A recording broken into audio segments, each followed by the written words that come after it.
Good. Oh, 721. Glad to hear that. Sunset. Thanks. Every night. How are you, kiddo? Good. And I just got a frozen dinner. And I hate to see her do any work, but I can't get them, bring them over because it's so difficult for them to get to my apartment. You know, I mean, it's. Are you guys ready? I meant to get late for everybody. Everybody's going, you ready to go to Hawaii? If you can't go in person, let's go virtually. My sister just came back. Well, she went in July for 3 weeks. Yeah, tell me about it. Don't get me started on that. It's a personal expense picture. Well, yeah. Don't get me started. We ready to get going here? Yes, we are. Okay, well, Get started. you do the introduction. All right. Like I said, we're going to Hawaii. Evan Weir, you guys all know Evan because he has been here. He's been here a bunch of times. So Okay. he's going to take you on a little trip and give you the history of Hawaii. So thanks for coming out on this gorgeous day. Thank you for continuing to feel comfortable coming to the senior center. Oh, yes. So, good afternoon, everybody. I've been to Hawaii 3 times, but I've never gone on vacation to Hawaii. I've had 3 times where I've gone to Hawaii, all on work assignments. It's nice. You remember what Gershwin once said, nice work if you can get it? So anyway, so I've been to Hawaii a whole bunch of times, and the first time I was there, I went here to Pearl Harbor, and I guess I'm going to use this over here. Number 2, that is where Mark Twain once stood. And Mark Twain, there's a little plaque, Mark Twain was here. Seems like Mark Twain and I have traveled in the same areas out in the West, upstate New York, Connecticut, Hawaii, me and Mark Twain. Now that's Maui, that's a native dance. It's how they entertain tourists in Maui. You sit there and then you throw them a couple bucks after that. But Hawaii, really, the plantation era. Sugar is king in Hawaii, and because sugar is king in Hawaii, well, that means that some business people from Europe and the United States got there. And not only did they get there, they would knock off the legitimate government of Hawaii and then basically put Hawaii on a platter to the United States and said, take it, it's yours. Sugar was king. And the plantation era, and there I am again in Maui, and I think I got around my neck, I think I got laid. I'm pretty sure I got laid.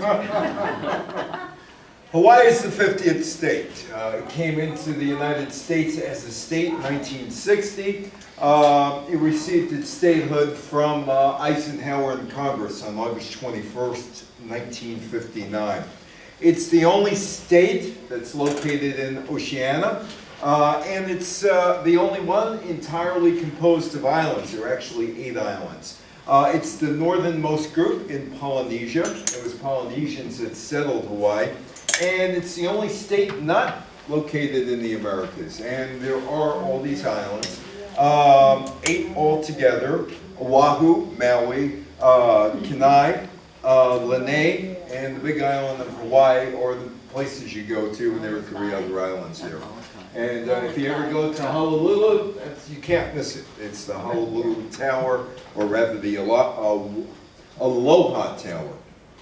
Now, one morning my wife and I decided, let's go see a sunrise over Honolulu, right? Sounds like a reasonable thing to do. And we did, except it was no big deal. The sun just came up. But anyway, good morning Honolulu. And that's Maui, and behind Maui is an island in the background of Molokai. Nobody lives in Molokai, but people go there, and there are some things to do over there. Also, the Hana Highway. If you ever go on the Hana Highway, make sure you take a lot of bug spray. A lot of bug spray, because you would get eaten alive if you didn't. And the big island of Hawaii, you got a lot of these things, which are waterfalls. And Kenai, and that's the canyon, which kind of looks like a very colorful Grand Canyon. Hawaii is one of 4 states, apart from the original 13, that was a republic.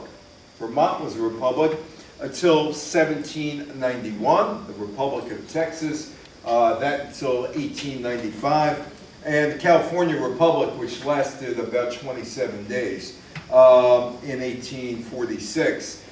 They were all independent nations. Actually, California was an independent nation for about 27 days. Along with Texas, Hawaii had formal international diplomatic recognition as a nation.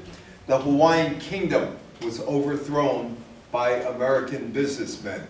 And you, I guess, have had Dole pineapples, right? Yes. One of the reasons it was knocked over was for the pineapple industry. Hawaii is, the population center is actually the most isolated on Earth. It's more than 2,300 miles from the United States. It's 3,850 from Japan. It's 4,900 miles from China and 5,280 miles from the Philippines. Now, what do we know about Hawaii? Not much. Not much. Historians think this might have happened, but there really were no records because it was everybody gave down the oral history. Around 1100 to 1200 AD, it is thought the first Polynesian settlers arrived in the Hawaiian Islands, and there were taro farms. And that allowed Hawaiian society to advance relatively quickly compared to other civilizations. Taro is a plant with edible heart-shaped leaves and a fiber-rich corn. It's believed that Hawaii may have been reasonably wealthy during those days, but we don't know. The history of the islands is marked by slow, steady growth in population, the size of chiefdoms, which grew to encompass the whole islands. Local chiefs ruled the settlements and launched wars. And they wanted their fiefdom. They wanted to control the area, to extend their influence and defend their communities from predatory rivals. The predatory rivals start with Captain James Cook. You know all about Captain Cook, right? Kind of met his end there.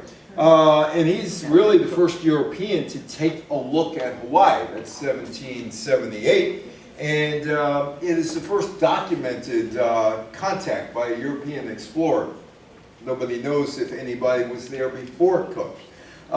He named the archipelago as the Sandwich Islands in honor of his sponsor, John Montagu, the 4th Earl of Sandwich. Anybody have any sandwiches this afternoon? Because that's who the sandwich is named after, right? Cook published the island's location and rendered the native name as Oahe. Now, the alphabet of Hawaii doesn't have all that much. It's about 14 characters. That's about it. Of course, our alphabet is 26, but theirs is just 14. Before the arrival of Cook, that would be in 1778, the Hawaiian language was strictly oral. Nobody wrote anything down. Natives were taught by missionaries as the missionaries started to come to the island to read their language. And then, of course, they had to read the missionaries' Bibles. Hawaiian, it's 13 letters, 5 vowels, and 8 consonants. Now, Cook didn't see this. This is, of course, what, if you sail into Honolulu, that's what you see. He visited the Hawaiian Islands twice. Second visit was kind of a problem for him, unfortunately. He was killed in 1779 in a skirmish with local islanders. The house of Kamahamahi ran the island. And they ran the island until they were kicked out by the sugar people. During the 1780s, 1790s, the chiefs fought for power. After a series of battles, which ended in 1795, All the inhabited islands were subjected under one ruler, who was known as King Kamehameha the Great. And he established the kingdom, a dynasty that would rule until 1872. Now, the Europeans come, and from what I've been told and what I've read throughout the years, but told when I was in Hawaii, is that there were no diseases in Hawaii, that everybody was fine, and that it would be the cooks of the world that would bring infectious diseases in, like smallpox. The European explorers, the traders, and whalers found the island to be convenient and a source of supplies, and they introduced diseases which significantly thinned out the Hawaiian population. Hawaiians had no resistance to European diseases such as influenza, smallpox, measles. By 1820, disease, famine, and wars between the chiefs killed more than half the native Hawaiian population. During the 1850s, measles killed a fifth, 20% of Hawaiians people. That's the second king. And the culture begins to change, and it begins to change a lot. American Protestant missionaries go to Hawaii, and they convert many Hawaiians to Christianity. They use their influence to end traditional practices of the people. During the reign of Kamehameha III, Hawaii turned into a Christian monarchy with the signing of the 1840 Constitution. And this is the first church in the islands. This particular building behind there was built in 1836, and it became a Christian country. The first church, there you go, that's the first church in Hawaii. Now, while all this is going on, the Chinese are coming to Hawaii, and Chinese immigrants are workers as well. A few sailors came with Cook in 1778. More arrived in 1789 with an American trader who settled in Hawaii. And it appears leprosy, like I said, they had no diseases. And all of a sudden, they got all these diseases, and then they have leprosy, which is introduced by Chinese workers in the 1830s. And that would also prove damaging to Hawaiians. Most of the Chinese residents came in the mid to late 1800s. 46,000 people immigrated to the islands. They came as laborers for sugar plants. Sugar was king. Sugar had been king, but sugar had been moving all around. It was in the Caribbean, and it's out in Hawaii. The laborers, they were the people who handled the plantations, and while they were working, they made sure their children got educated. When their contracts expired, many decided to stay in Hawaii and open businesses in Chinatown. This is Hiram Bingham I, another one of these guys, a missionary, and he was an advisor to the monarchy. And a lot of what he told the monarchy, they did.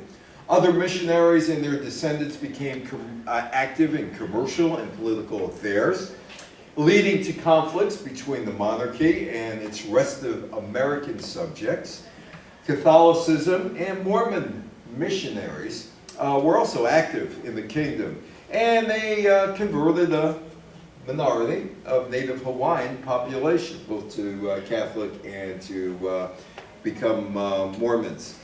And here's John Tyler. John Tyler was the President of the United States starting in 1841, and he would continue until 1845, and he has his eye on Hawaii. And this is American expansionism at its very best. Beginning in 1842, John Tyler told other European nations, hands off Hawaii. Didn't say it's ours. He said just hands off Hawaii. And if you consider thinking of occupying the Hawaiian Islands, you'll have to answer to the United States. The Secretary of State was Daniel Webster, and he furthered the American policy there.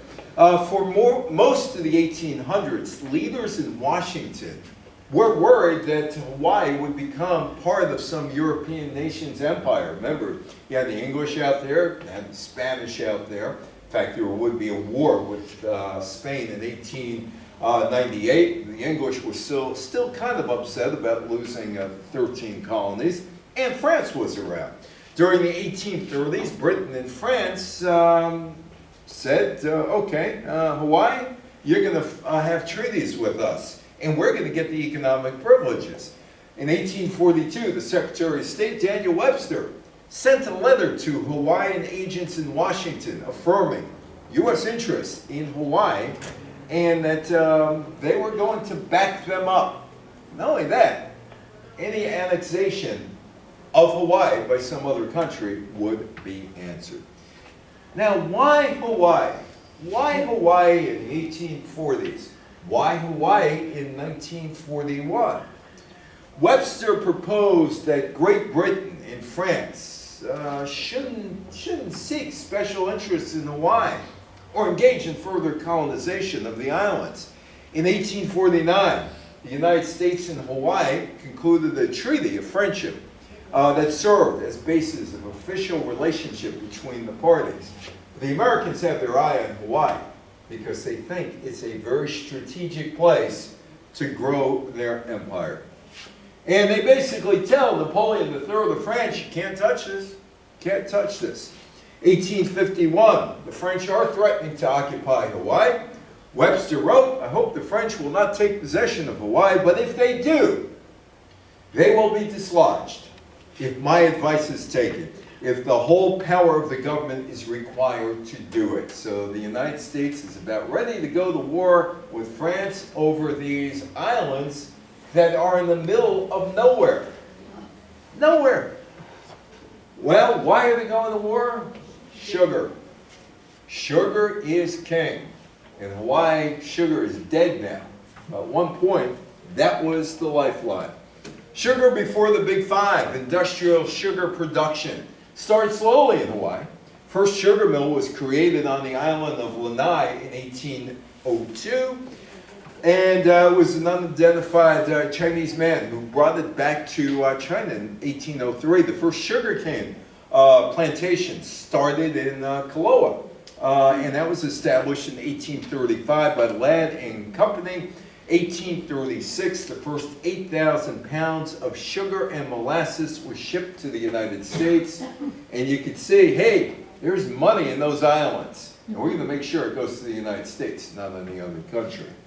By the 1840s, sugarcane plantations gained a foothold in Hawaii and its agriculture. Steamships provided rapid and reliable transportation to the islands. Demand increased during the California Gold Rush. The land division of 1848 displaced Hawaiian people from their land, forming the basis for the sugarcane plantation economy. Hey, you own the land? Too bad. Goodbye. Farewell. In 1850, the law was amended to allow foreign residents to buy and lease the land. Who are those foreign residents? Who do you think the foreign residents were? They're the Americans. They were the missionaries, the Sanford Doles of the world. And again, sugar. The Pioneer Mill Company established in 1860. That is over in Maui. In 1850, when California became a state, profits declined. The number of plantations decreased to 5. Why? There was an import tariff that was created, and this would become a problem.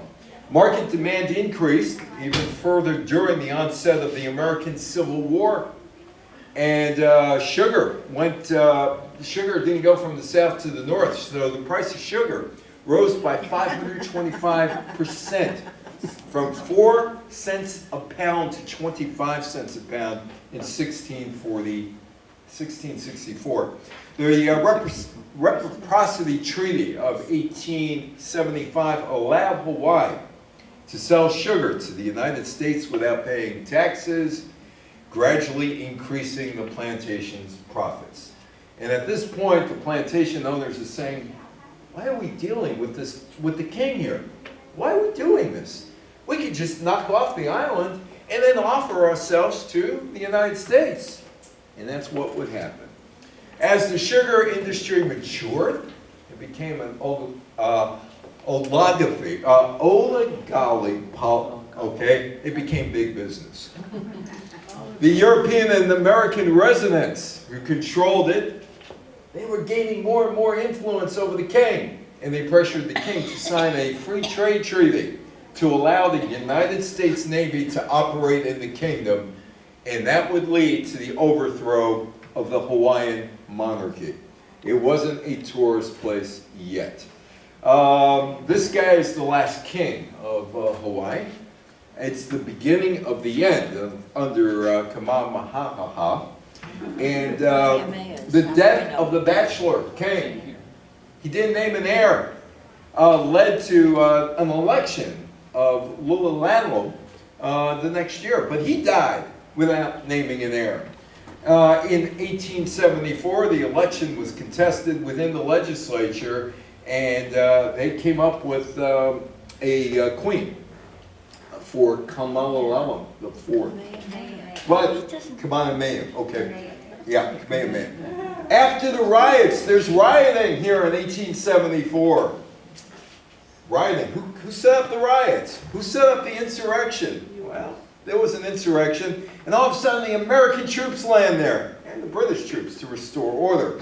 And the king is chosen as the monarch on 1874. The end is coming now. In 1887, the Constitution of the Kingdom of Hawaii was drafted. And who drafted it? Well, white businessmen and lawyers. The document stripped the king of his authority. It established property qualification for voting. Hey, sounds like the United States. You can vote back in 1776 if you had land. Effectively disenfranchising most Hawaiians, immigrant laborers, and the wealthy white elite take over the country. And then you got the Bayonet Constitution, and that's the end. Resident whites were allowed to vote, but resident Asians weren't. Because the 1887 Constitution was signed under threat of violence, it was known as the Bayonet Constitution. The king was reduced to a figurehead. His sister succeeded him and was the last monarch of Hawaii. And there she is, the queen who wrote one famous song. The coup takes place on January 14, 1893. And Grover Cleveland is the President of the United States. And Grover Cleveland hears about this and is upset. And that's about it. On January 14, 1893, a group of mostly European-American business leaders and residents formed the Committee of Safety. That's what they call themselves, the Committee of Safety, to stage a coup d'etat against the kingdom with the ultimate goal, annexation by the United States. The United States government minister John L. Stevens responded to the request from the Committee of Safety, summoned a company of American Marines, and the coup takes place. And the queen is out of the palace, and this palace is taken over by the people who are running the sugar plantations and the pineapple plantations. This guy, Samuel B. Dole, who's not part of the Dole pineapples, he was a missionary, or actually he was descended in the missionary, advocated the westernization and destruction of the Hawaiian government and culture. Get rid of the culture, make them Americans. After the overthrow, he served as the president of Hawaii, which was an independent republic, until the government secured Hawaii's annexation by the United States. And there's this guy, Dole. Looks like a native, doesn't he? He's the guy who overthrows the government. Dole wins, Cleveland loses. He's an American lawyer, Sanford B. Dole. And he becomes the president of the Provisional Government of Hawaii, and that would end on July 4th. Notice the date they picked out, July 4th, 1894. And there were some controversies. The queen tried to regain her throne. And Grover Cleveland is sitting there and he says, hey, you overthrew the government. Maybe you shouldn't have done that. But Grover Cleveland was useless. The President of the United States had absolutely no power. No power at all, even though there were Marines sent in his name. The administration of Grover Cleveland commissioned something called the Blatt Report. which concluded that the removal of the Queen had been illegal. And Cleveland says, hey, reinstate her. Provisional government said, you're only the President of the United States, and we're not going to listen to you. This is our land now. And it becomes the Hawaiian Republic.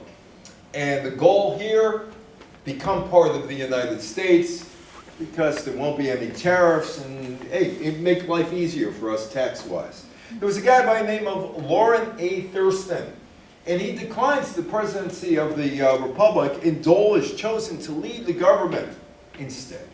Dole would serve as the first and only president for 4 years.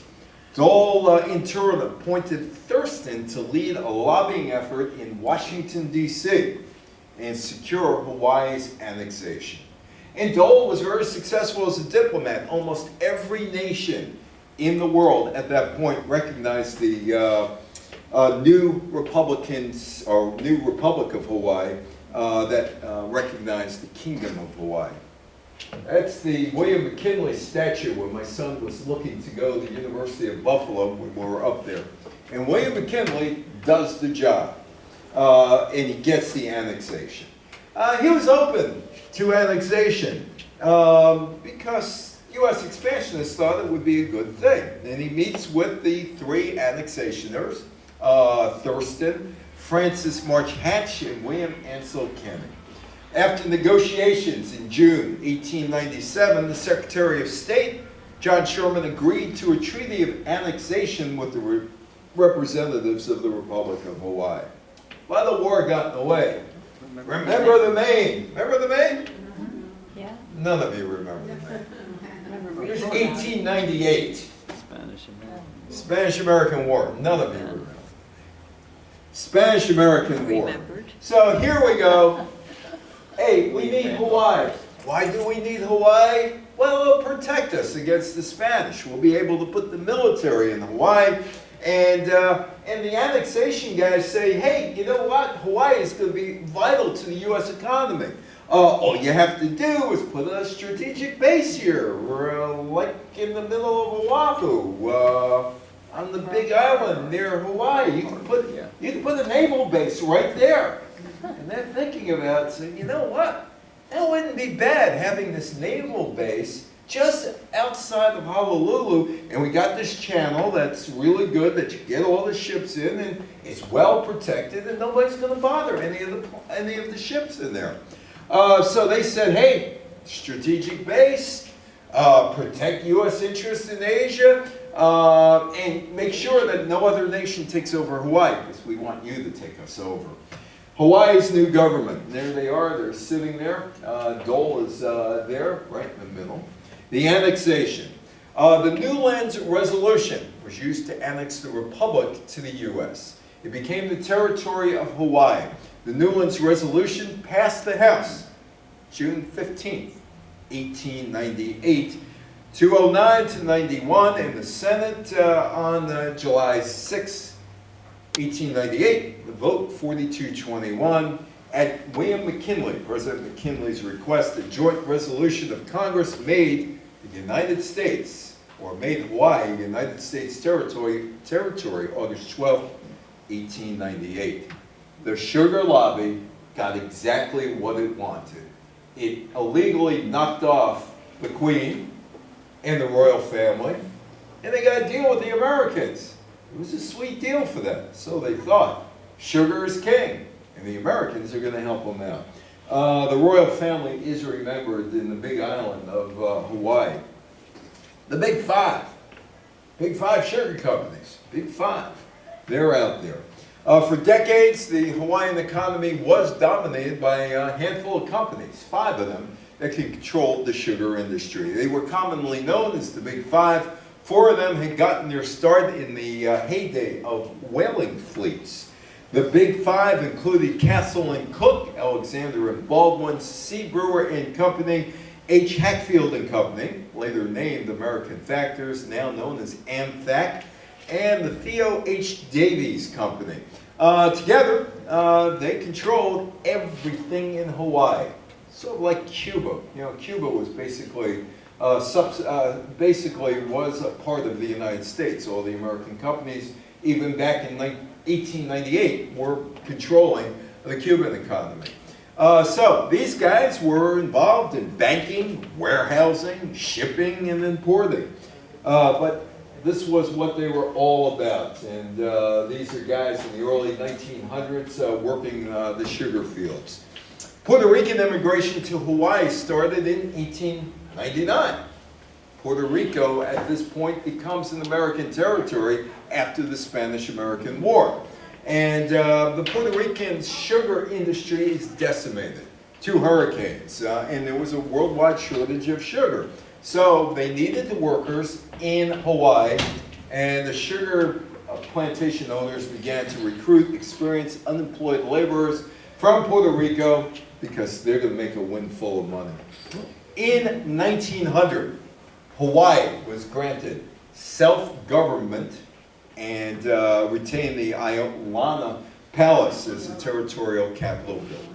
The plantation owners and the capitalists maintained control through the financial institutions, and they found that territorial status was really good for them because they could bring in cheap labor from places like Puerto Rico.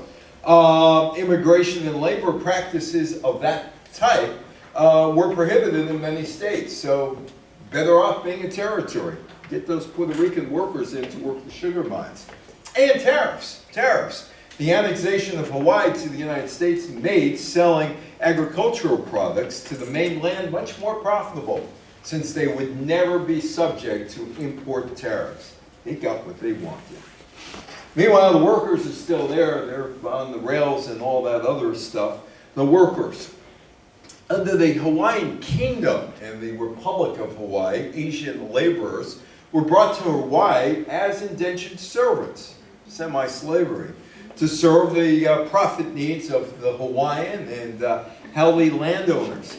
Conditions on Hawaiian sugar plantations were compared to the black slaves in the antebellum South prior to the Civil War. It was only with the adoption of the American law under the 1900 Organic Act that anti- or semi-slavery was abolished in Hawaii. Meanwhile, Sanford Dole is still around. Oh, he's not running the country anymore, but he might as well run the local government, because William McKinley, prior to his assassination, said, hey, go ahead, run it. And the Hawaiian Organic Act made them a territory by that point. Dulce was in office between June 14, 1900 and November 23, 1903, and then Theodore Roosevelt made him a judge for a district court. He served on commissions for Honolulu Parks and Public Archives. He would die after a series of strokes in 1926. There you go. That's what you got. Still enjoying it today, right? This is what they knocked off Hawaii for. Pineapples and sugar. The Dole Pineapple Company has nothing to do with Sanford Dole.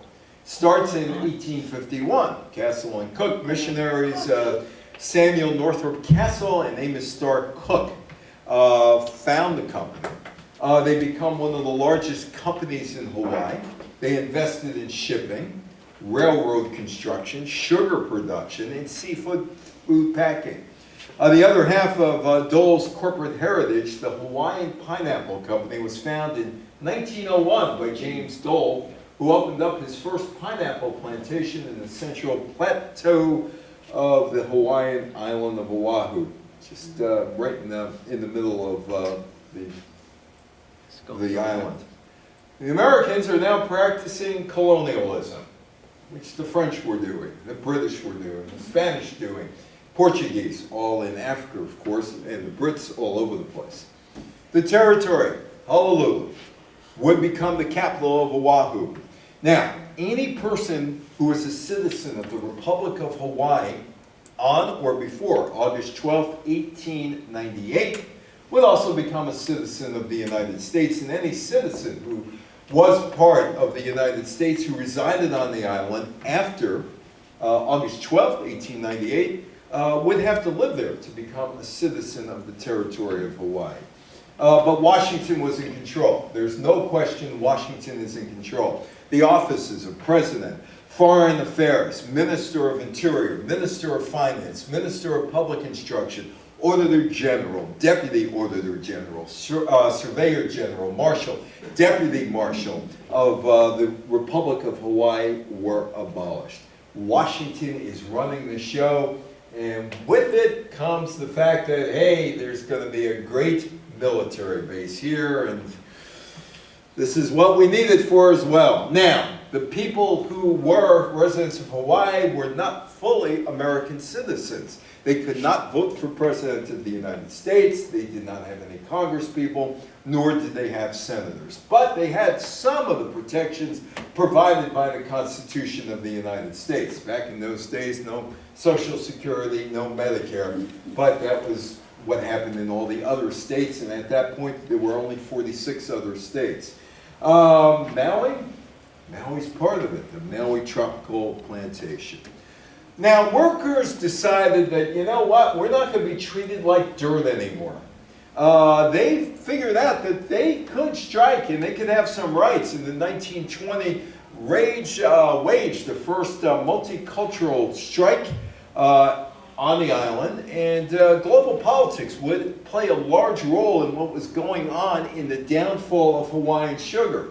There were shifting political alliances between 1902, when Cuba was let go by the United States. Cuba was a part of the United States for 4 years, 1898 to 1902, but the United States let it go, although the United States basically owned the island. And it was sugar. Cuba would have a huge share of the United States market. 45% of American sugar came from Cuba, while the Philippines, Puerto Rico, which was also a United States territory, Philippines was briefly as well, and Hawaii shared the 25%. So it's goodbye sugar, goodbye sugar. The big five slowed the production of sugars. Cheap labor was found in India. So let's go to India, or South America, or the Caribbean, or back to the Caribbean. And Hawaii says, you know what? Let's become a tourist attraction. We'll make money off being tourists. How many of you have been to Hawaii? Okay, so you know about tourism. The naval base to be. The naval base to be. Pearl Harbor. Pearl Harbor. That's what the American military was looking at.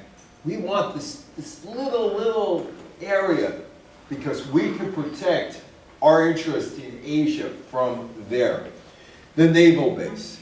1908, Congress, and this is still the President Roosevelt, Theodore Roosevelt era, appropriated about $3 million, which is now about $60 million, to straighten the channel and establish a naval station at a place called Pearl Harbor. Ever hear of Pearl Harbor?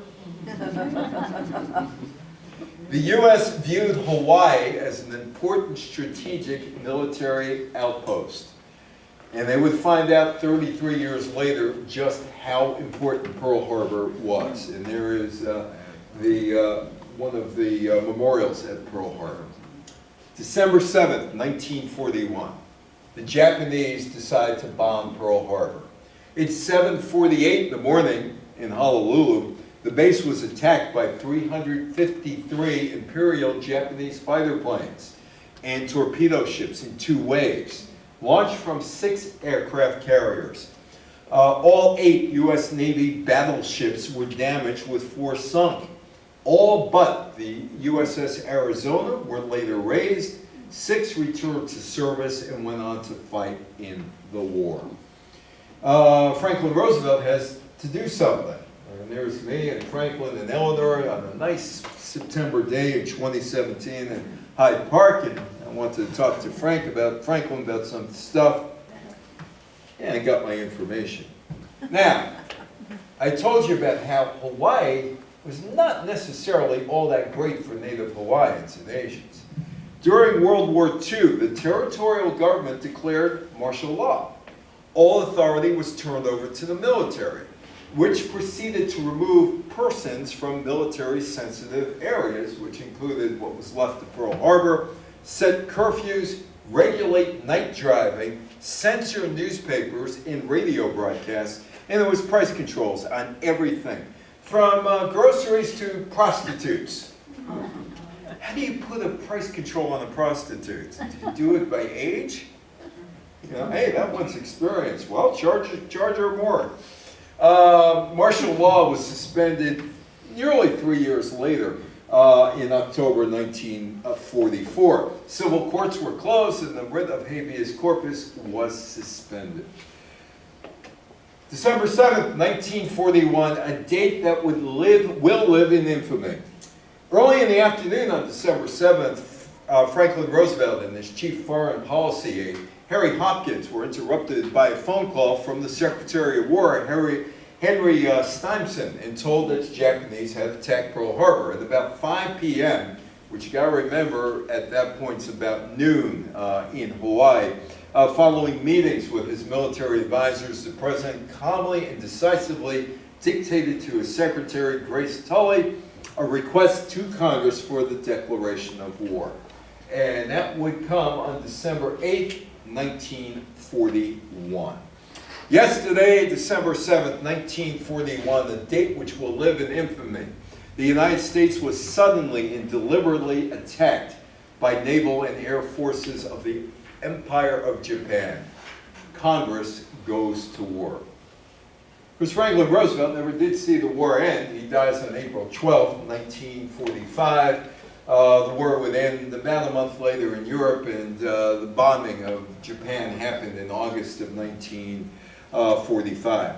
And one of the odd things that you might see if you ever go to Pearl Harbor is oil is still seeping from those ships. And you got all kind of these type of things. Now, there were internment camps in the United States, particularly on the West Coast. There was also an internment camp in Hawaii, because Hawaii has a lot of Japanese American citizens. So there was the internment camp. There were 1,466 residents of Japanese descent that were detained on suspicion of disloyalty, while numerous others were removed from military-sensitive areas. And that's an Hawaiian sunset. That doesn't look too much different than a Hawaiian sunrise, right? The road to statehood. Well, the war is over, and Hawaiians are thinking, well, we could be a territory, but why should we be a territory? In fact, it was started in 1946, both in Alaska and Hawaii, that it's time to become a state, a real state. In this way, we have representation, real representation in Congress. And there was, and I don't really want to get into the politics of all of this, but Hawaii was Republican until 1954 or so. And the Hawaiian Democratic Revolution of 1954, a non-violent revolution consisting of general strikes, protests, and other acts of civil disobedience. Remember, the 1950s would be the start of civil rights movements, and there's one going on in Hawaii at this point, which is a year before Rosa Parks and the Montgomery bus strike and all that. The Democrats take control. And with the Democrats taking control, that ends the Hawaiian Republican Party reign of the territory. And the Democrats decide, yeah, let's go after statehood. The revolution culminated in territorial elections in 1954, where they won. And the Republican reign comes to an abrupt end. They're voted out of office, and they're replaced by Democrats. The strikes by the Islander workers demanding similar pay and benefits to their mainland counterparts was successful. They got more money.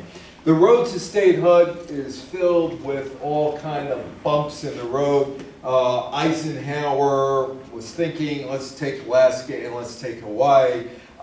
Then just let's take Hawaii, and then let's just take Alaska. And there's a political calculus in all of this as well. Because of the Democrats and the Republicans.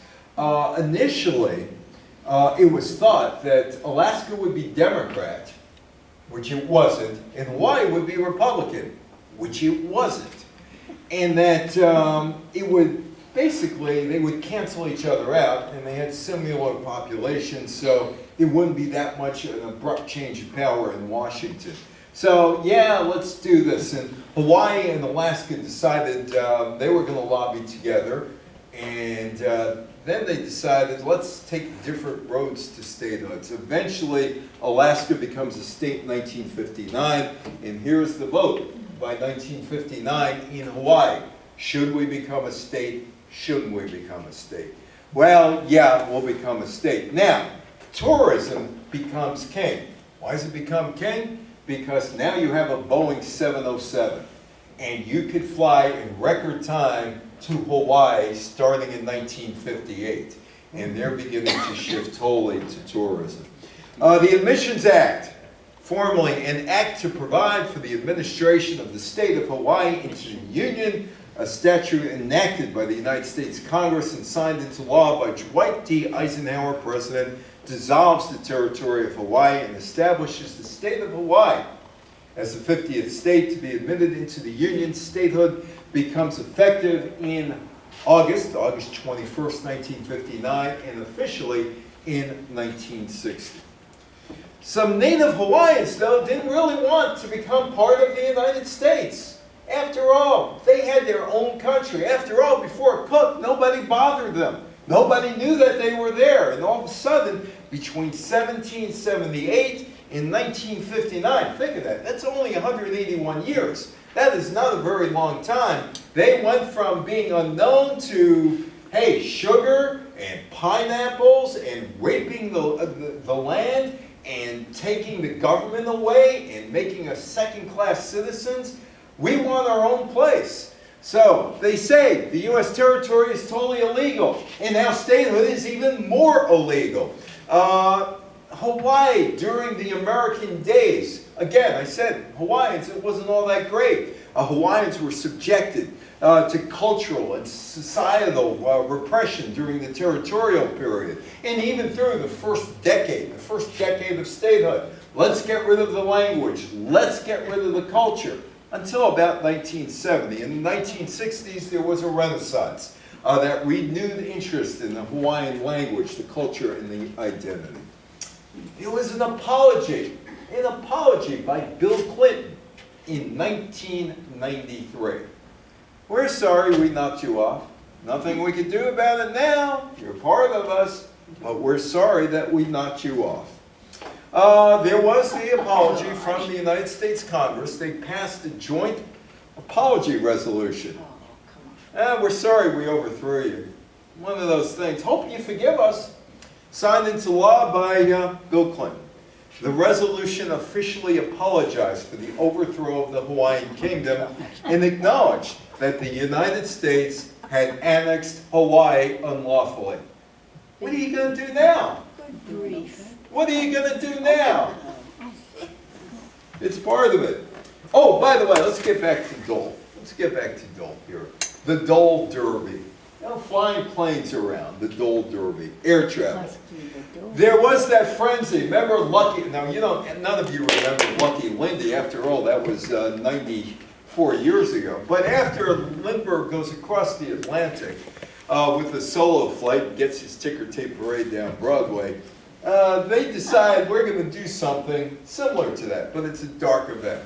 The New York to Paris Lindbergh flight, Triumph, inspired the Pineapple King, James Dole, to give $25,000 to the first crew to fly nonstop from Oakland, California to Honolulu.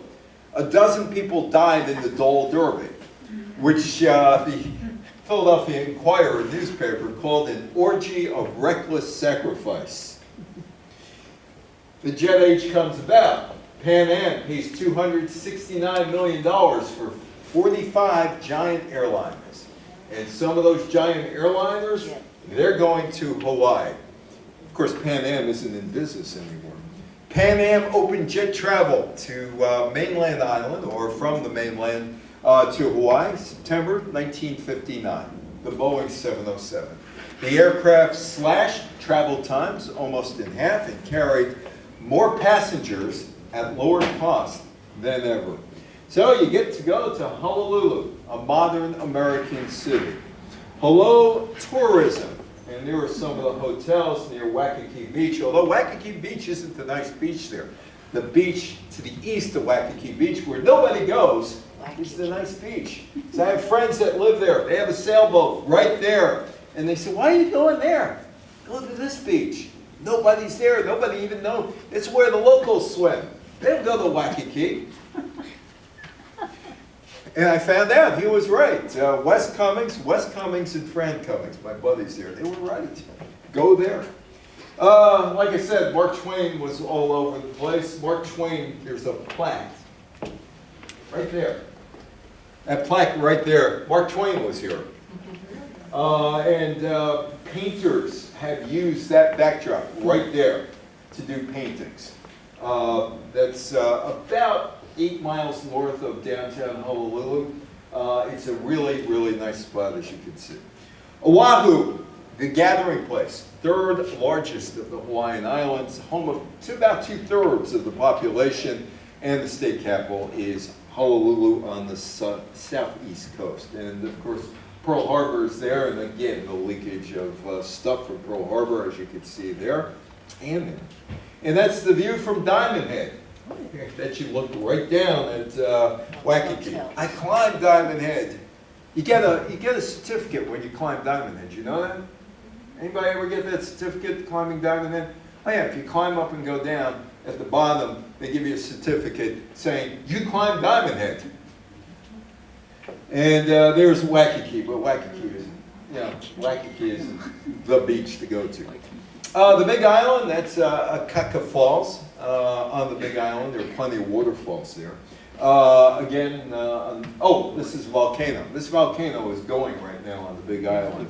I walked on that volcano. Hawaii is the youngest and the largest island in the Hawaiian chain.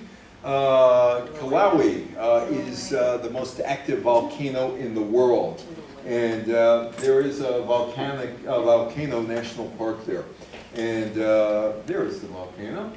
You get real close to the volcano. It's not too far away. The volcanoes. Mauna Loa, one of them. The island of Hawaii is still growing between January 1983 and September 2002. The lava flow added 543 acres to the island, but it's kind of killed a bunch of towns, including Kapaho in 1960 and some others in 1990. And it's you go there and you can see actually the wreckage of what's left of these old towns that have been overflowed. And it's kind of hot when you stay there. Anybody go over there to stay right there? You've gone there, so you know it's kind of hot, right? Real hot. And by the way, that's the view. That is the view. That's a lava pit. Maui. Maui is the second largest of the Hawaiian Islands. 727.2 square miles. 17th largest island in the United States, and Maui is the largest of the county's 4 islands, bigger than some of the other islands that are there. And there's the Hana Highway, and there's Hana. You go swimming there. That's a really nice area to swim. And another mountain over in Hawaii, and that's the tallest peak at 10,000 feet.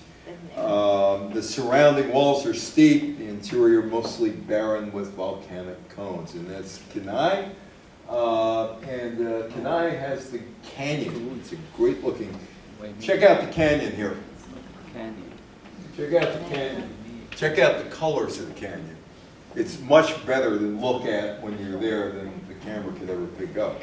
Aloha Oi, Farewell to Thee, was written by the Queen. The song was inspired by a farewell embrace given by Colonel James Heartbottle Boyd during a horseback trip taken by the Princess Lily Kanalawi in 1877 or 1878 to the Boyd Ranch in Oahu. And the members of the party hummed the tune on the way back to Hawaii. And Aloha, that's the governor of, that was the governor of Hawaii, Linda Lingle. Like I said, I went there on business. I didn't go there on pleasure. Had to deal with the governor and all that stuff. So anyway, so briefly, in retrospect, the Hawaiian Islands shouldn't be Americans. It shouldn't be controlled by America. Captain Cook basically began the destruction of the local culture, introduced all kind of nasty diseases, he and others, and sugar becomes king, which it became king also in the Caribbean. It's the same story. I've never read the Michener book, Hawaii. Anybody read the Michener book? Oh, yes. Yeah, and that kind of tells you everything that went on Yeah. in Hawaii and how basically it was a land stolen. First by the sugar people, then the pineapple people, and turned over on a gold platter to the Americans. Are there independence movements there? Yeah. Yeah, there are. There are some independent, but they're so small. You know, they're basically people yelling at the sky. That's how big they are. People, hey, we want our island back. And you'll see posters, all that. The other thing, anybody been in Kenai? Kenai. Hawaii. Kauai. Yeah, Kauai. Kenai. There are chickens all over the place there. There are chickens all over the place. Hundreds of thousands of chickens. Apparently, in the mid-1990s, there was a typhoon that came through. And there was a farmer who had a lot of chickens who didn't secure his property. And the chickens all got loose. And they're all wild. So when you go through, all you see are chickens all over the place. Chickens, and it's like Bermuda. Bermuda's the same way, because I do all this travel work again. And you see all these chickens, but there are all these chickens all over the place. And you just walk around, and it's literally the chickens will stop traffic. To this day? To this day, yeah, because they never caught the chickens. And the chickens keep multiplying and multiplying and multiplying. So, that's the way it is. By the way, I think that there was a major quarantine of Hawaii for travelers. Yes? On which island are the chickens? Kenai. That's the name of the island? Yeah. So there are chickens all over the place. So I work on cruise ships, so all these pictures that I have are basically, on my free time, I just, that looks nice. And I also was out there in 2005. I was out there with the National Football League, and the governor, Linda Lingle, was from St. Louis, and she moved to Hawaii to run the newspaper. She stayed, and she ran for governor, and she won. Oh, one other thing about Hawaii. Patsy Mink, in 1972, helped push the Title IX, which is gave women equal rights in colleges. Patsy Mink graduated Maui High School in 1944, and she goes to high school. She goes to college, and then she goes to law school, and then she comes back to Hawaii. And she's married to a mainlander. And she's married to a mainlander. And she becomes fine under the territory of, when Hawaii was territory. If you're a woman, and you married a mainlander, you lost your Hawaiian territorial citizenship. And she wanted to go to medical school, never went. She did go to law school. She had to sue for the right to take the Hawaiian bar, which she did. And she gets to Congress in 1965, and she begins to work on women's issues, and eventually she would work on, with Edith Green of Oregon in the House, a bill that basically said women had equal educational rights in college. And that went through the House, went through the Senate, and Richard Nixon signed Title IX into law on June 23rd, 1972. The odd thing about Title IX was a lot of work was done by Patsy Mink from Hawaii, 50th state, and from Senator Ted Stevens, Alaska, the 49th state, which I find kind of ironic because those two places didn't exist as states before 1959. Any other questions? Yes? The big five that you talked about under the sugar Yeah. plantation, were they all Americans or were they? Mostly Americans. Oh, okay. Some English, mostly Americans. Were the pineapples native to Hawaii? Yeah, And sugar was? yeah, Was too? yeah. That was what they made money off of. So when you go to Hawaii, right? When you went to Hawaii, did you ever think of this stuff? Not the politics, Not how it became what it is? yeah. Yeah, because most people don't care. But it's an interesting story. Of course, you had Michener wrote the book, and that's the story of Hawaii. And basically, it's a culture that they're trying to revive. Trying to revive. There are people who now go to college in Hawaii and major in Hawaiian studies to reinvigorate the culture, or at least keep the culture to whatever it was. I mean, you know, the movies always had the hula girls, right? Basically, it's the hula girls and, you know, Spike Jones and all that other stuff. But, you know, there's a lot more to that than that. Anyway, thank you. Yes, go ahead. Well, we're going to say they want their island back. What does that mean? They don't want to be a state? They don't want to be a state. They don't, oh, I wish they weren't a state. Why do you wish they were in the state? Well, it's a long story, but... Give me the truncated version in 30 seconds. Well, they send congressmen and 2 senators Yeah. here, Yeah. you know, and I don't want that, you know. Why wouldn't you want that? They're Americans. They're entitled to it. Well, it's going to sound very political, what I have to say. You don't want me to say it, right? No, I don't care. They may care, but Well, they're all liberal Democrats. I don't want them. Why you asking? yes. Yeah, I was wondering, what's become of the leprosy settlement on? It's kind of a museum. Okay, I'm on. I mean, it's not somewhere I wanted to go to. Oh, yeah, no, but I was just wondering. There's a still- father who's I father, forgot his name. Damien. Father Damien, who's a big name there, really big name. And you know, they basically he's remembered very well. He took care of them. He took care of them. Yes. Yeah, he took care of them. So, but I've never gone to And leprosy. he died of leprosy. Yes, he did. Yes, he did. Anyway, thank you. We'll see you in a month.